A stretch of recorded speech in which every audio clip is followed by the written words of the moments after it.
Okay, so busted some butt and got the bike out and stored for the winter. I got the truck in and I got the motorcycle lift behind the truck, so it's a little tight quarters in here. I only got maybe like 5 feet in the front here, and the sides are a little, like I said before, it's narrow in here. But I think I have enough room to get around to where I need to be over here and over there to at least get this part of it done, you know, the engine compartment, and I can get underneath if need be, which is I'm gonna need to have to do. So that's pretty much it. Now I'm gonna start plugging away at it with some other stuff in here. I'm gonna get that ground set for the battery ground to the engine. I am gonna have to put a ground strap from here to the body somewhere, maybe to here or here.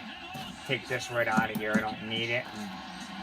And this other plug here, I do believe, is to go into the truck for gauges and stuff. So I'm gonna have to get a pin out of that tomorrow at work. But let's do some stuff while I got in here. I'm gonna get this up a little higher, see if I can find a broomstick or something of the nature, and I'll put my light up here, light it up so you guys can see what I'm doing. I'm gonna move you guys over here, and I have to, believe it or not, I know I just did this last weekend, but I have to take this intake off because I messed up and it doesn't have,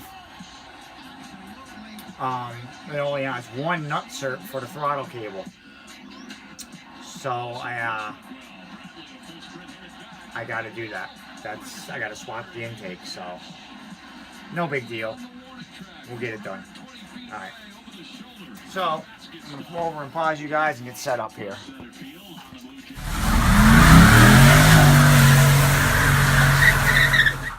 Alright, so first things first, let me turn that TV down. And what that accelerometer does is it's right basically in the middle of the head. Alright. So, alright, we gotta get all these injector connectors unhooked. They shouldn't be that bad to do. It shouldn't be all that difficult. There. The back ones are the worst.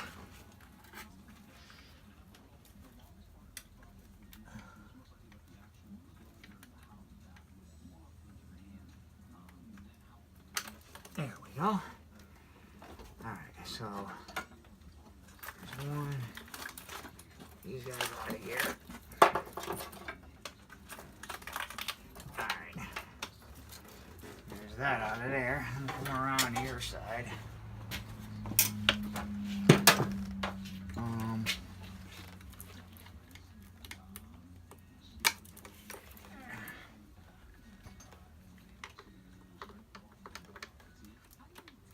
I usually I hook the lock with the pick from under the connector, and it's usually pretty easy to release them.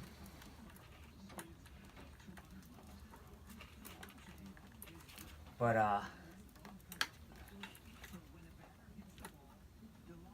it's a little difficult sometimes to get under them with a hook pick. 90 degree, in my opinion, a 90 degree one is a lot easier. Wait a minute, I don't think this. There we go. The CPA, I'm still holding it. CPA is the little gray top of the connector. And that's what was holding that one.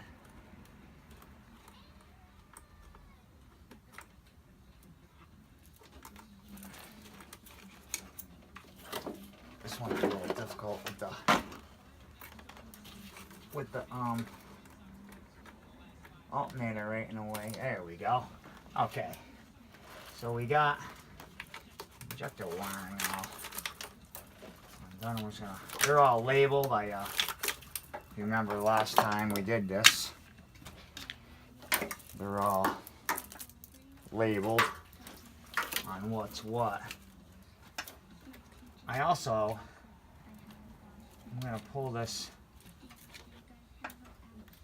No, I'm not. We got the map sensor undone. Let's get that throttle body while I'm right here, while I get it pretty easy. Oh, yeah, we'll do that right now. Let me get I got tools scattered everywhere in this joint.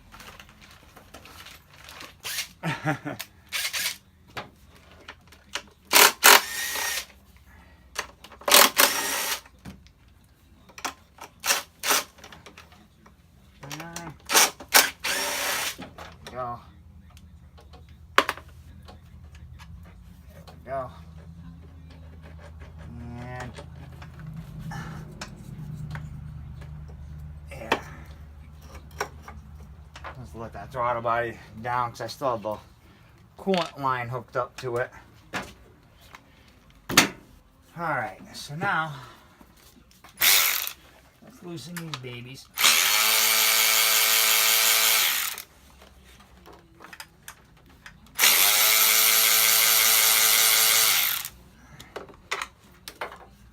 That one.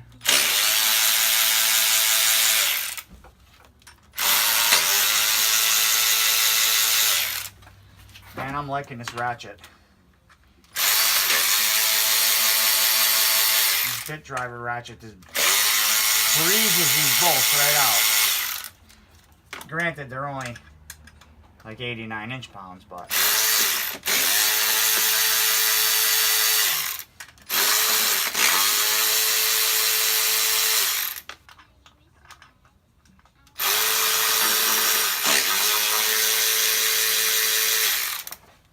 alright, I can't get out that one, I don't think. Oh, maybe. Ratchet this way. Let's try it. We got it. We got it.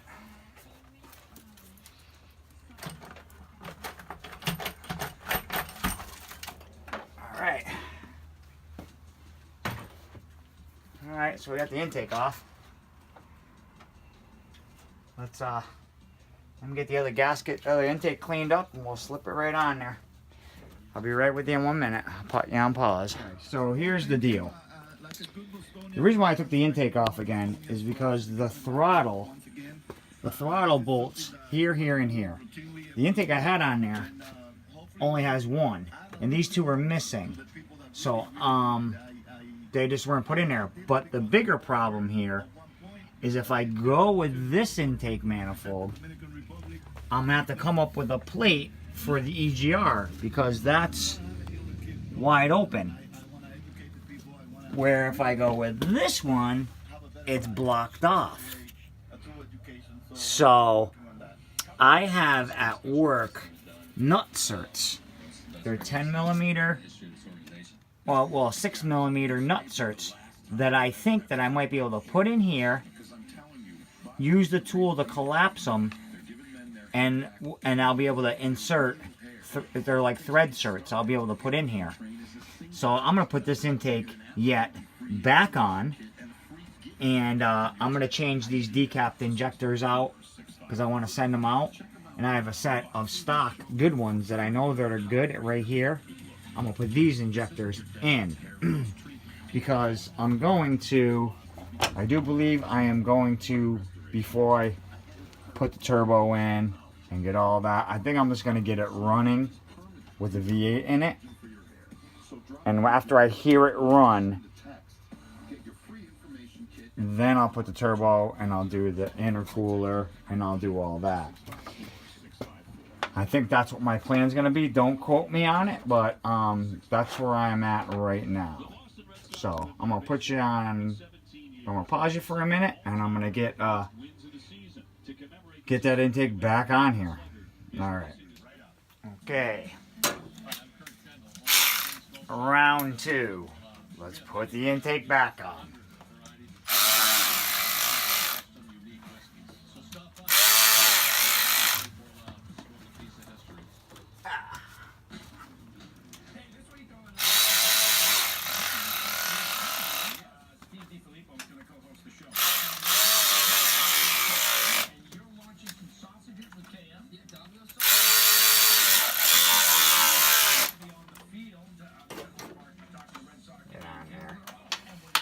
So,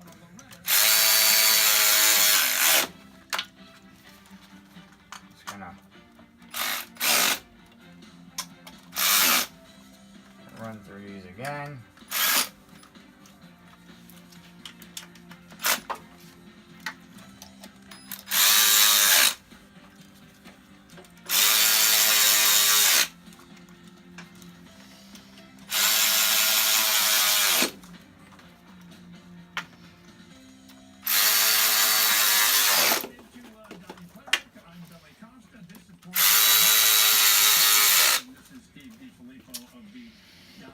Alright, so I got those intake back on now.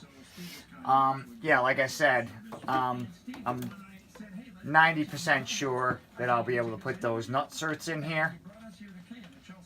And even if I have to use a little bit of minute bond adhesive and put it on the outside edges and push them in, that'll be fine. So, and then on top of it, I had those stocker injectors, but the tune-up that I'm going to be starting with in the car is they're scaled for stock decaps, which are about an 80-pound injector, anywhere between 75 and 80-pound injector. So those 8 good ones, known good ones that I had, I decapped them. I'll show you. Let me get you in the shot here. You can see. I don't know if you can see, but that's what it looks like when it's decapped. See the center there? I can show you one that's not decapped. Let me grab one. This is the way the way it looks when it's focus, when it's not decapped.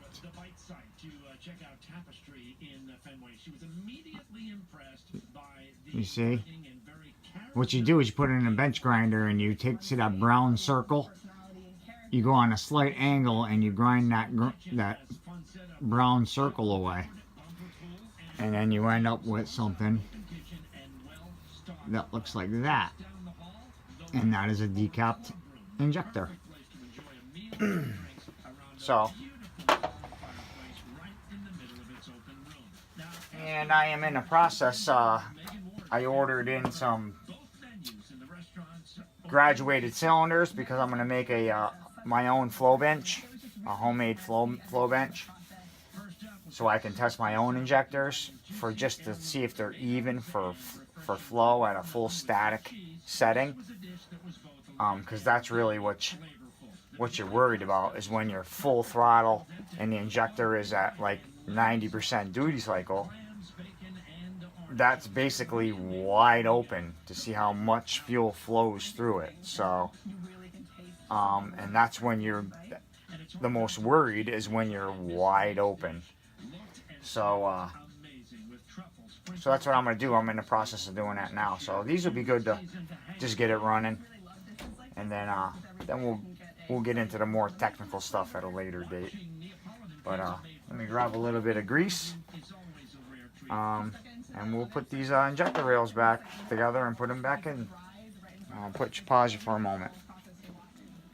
Okay. So, put a little grease on the O-rings.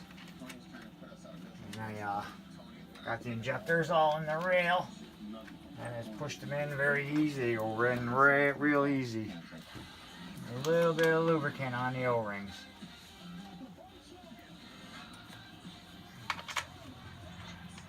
So, now,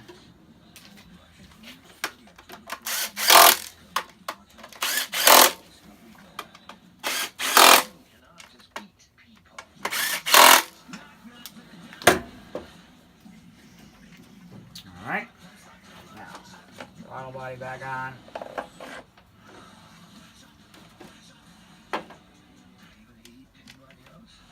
Oh, nothing order.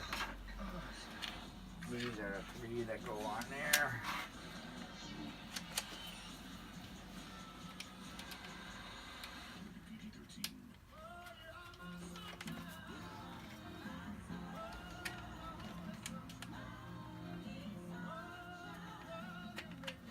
Alright. Grab a 10.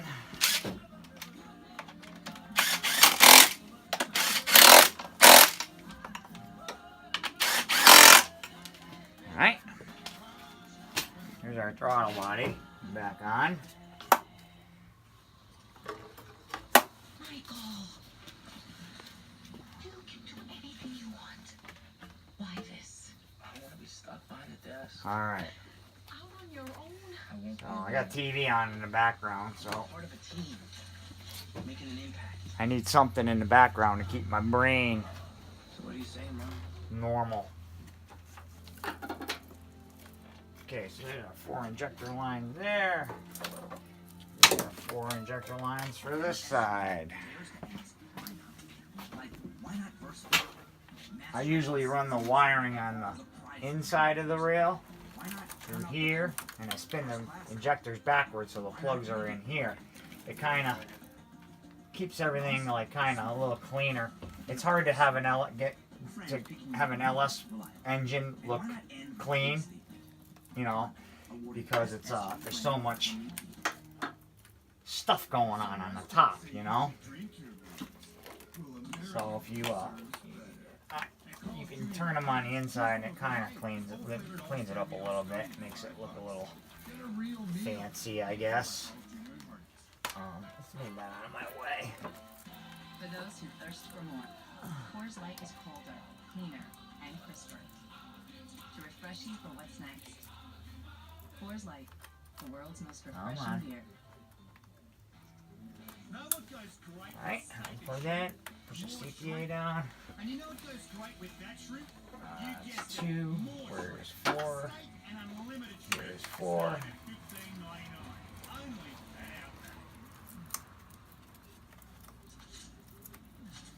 Can't believe it. That everything sticks to Stefan Diggs' hands? Oh, I can't believe how easy it was to save hundreds of dollars on the car insurance with Geico. What's going on here? Cool. Oh, pull the CPA out. What's going on? Whoops. He plays football, huh? Believe it. Geico could save you 15% or more on car insurance. That came right on out now, didn't it?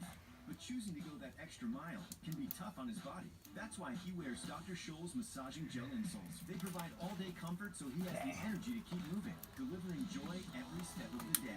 Dr. Scholl's, born to move. There, that one's in. And the injector Can't believe we're doing this, Dad. 6. Generations in a crazy place. It's super fun. Homestead living pushes you mentally and physically. I'm just super jacked to be back. This is life on the edge. And us people homesteaders, we're going to survive. There's 6. New season premieres next Sunday at 9 on Discovery and Discovery Go. And here's 8. And there's 8.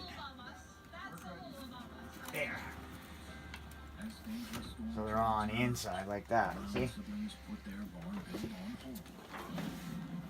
If I had the option to do that at work, I would, but it's all fixed into the harness, so it's literally impossible to do that. So, put this stuff down here. Now put a zip tie here. 5 major fires in northern Washington. In fact, this one over Kettle Falls, they had level 3 evacuations and level 3 Okay, fires. so. Basically told you need to leave. As wildfires spread within reach of I'm not gonna do that zip tie right now. siblings head out towards the perimeter of their barn site, hoping to do what little they can to protect months of hard work. All back there is like the danger area. There's like a fire that way and that way, and so like we have to clear it so if it does come this way, it doesn't ignite everything. Yeah. If the fire does come this way, we don't want it to rage out of control. We want it to do as little damage as possible. So we need to get everything ready to do that. Okay, so now, where's my injectors? Things are just fuel for fire. We got injector 1. All the stuff out here is just so fine. If a fire even looks at this stuff, it's gonna catch. So anything we can do is gonna I can't see nothing with that alternator there. 1, 2, 3. You know, with the fires so close, Okay. sometimes coming to mind is like, Here's what would injector we do? 1. Like the barn and the mountain did catch on fire. You always This is have injector to prepare 3. in case something like that is going to happen. That's not good. Sparks. Oh, that's the last thing we need.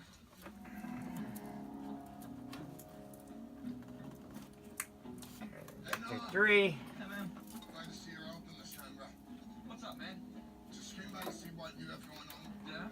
Well, I set up an alarm. You just pick it up and blow through it. If there's a Okay. fire, And this is 5. That rocks, man. Very cool. I went one step further than this, just Yeah. for the heck of it. Oh, you can chase a bitch. You're kidding me.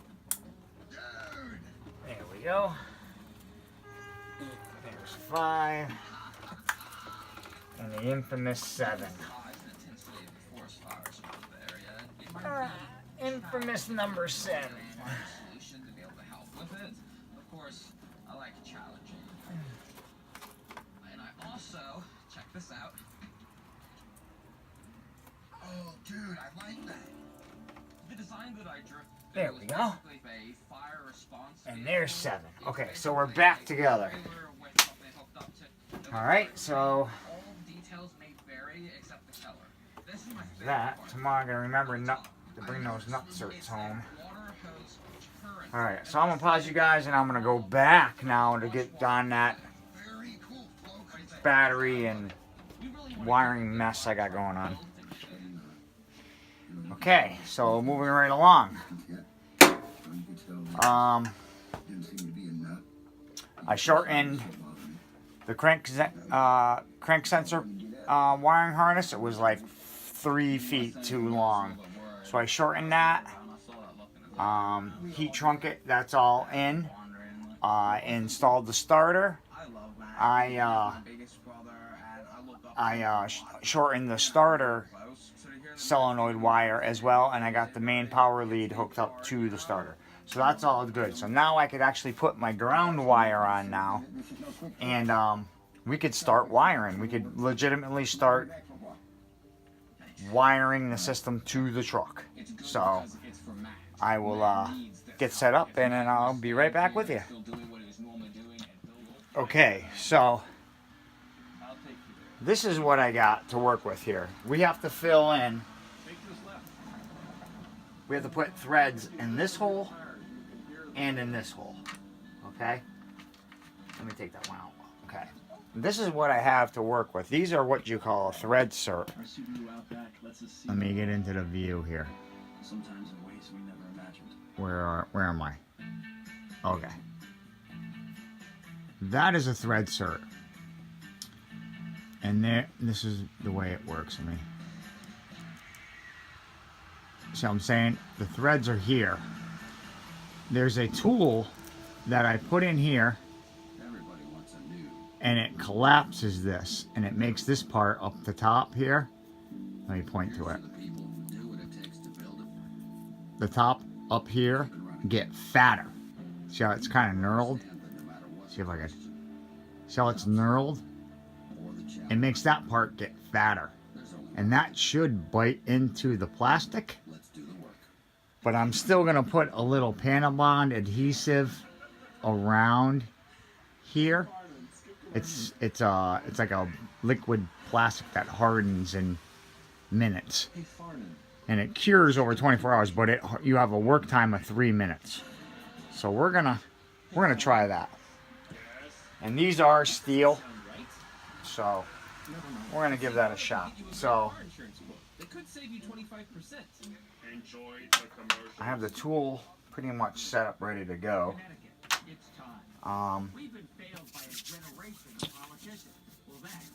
Let me get the Minute Bond adhesive ready to go here, and we're gonna give it a shot. So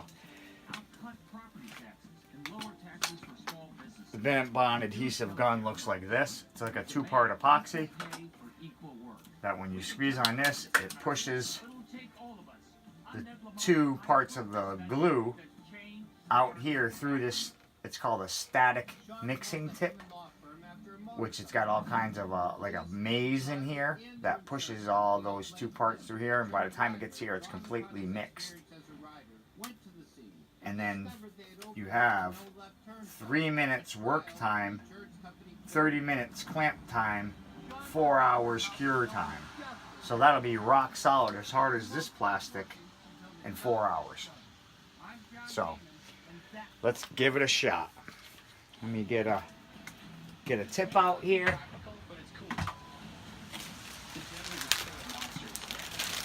This is what a new tip looks like. I can show you that maze. Let me come over here without bumping the camera. See the maze inside there? The tip looks like that, see? It's pretty cool. Alright. Let's give it a shot. Alright. So we'll get rid of this old tip. Yeah, you only get 1 use per tip, and the tips are expensive, believe it or not. So.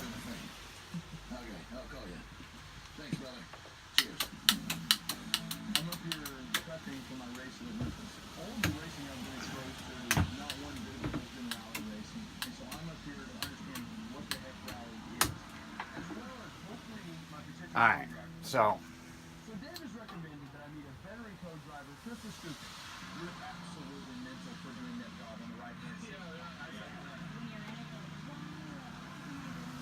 okay. There's one. You don't die, it's the best day ever. There are not a large amount of qualified co-drivers in North America that are available for the Olympus Trail Rally. There's one. Here is really a big step forward in sorting. And I've never driven with a co-driver, so that's something new that I'm going to have to adapt to, is driving by the let me notes. get this one. Driving by what I see, driving by what someone says. All glued up. You can work really well with new drivers. So I don't know if that's true or not, you tell me. Since I'm so new at it, I just have to trust the information that Okay. I'm given the information that Kristen knows how to do. There's the second one. Really well. Furthermore, that she's really, really good with new drivers. I've had a few drivers. I mean, it's just adapting to people's Right. personality style, learning. So that's in there. Now I'm just going to wipe the excess off the top. Not that it matters anyway, but I should be doing. Right. Yeah. And it's almost like cheat driving, because if you're used to driving just what you see, imagine if you knew what was already up ahead without even being able to see it. So it's really, really important that we get the right co-driver, and Krista really seems like a good alright, so there's all the excess off the top. incredibly well recommended, so I think And the 3 of us became pretty close. it should be okay, you know. I'm just gonna grab a little hammer and make sure they're set all the way in, and that should be fine. When that glue hardens, you'll never be able to move them. We did get the car back from Casey. So that's good. And then this bracket here goes right there. Bolts in just like that. We could really get this car down and do some testing with my So. car driver and stuff. Now I feel like that won't be an issue. Well, cool, dude. That should be Like this? Oh, yeah. We can roll it out. perfect. The trunk staying down, but the hood still kind of freaks me out. So if we put it on backwards, that'd be awesome. So, yeah, That's gonna be perfect. especially for being painted over the weekend. If those stay there. Hey, let's go get your truck. And they will.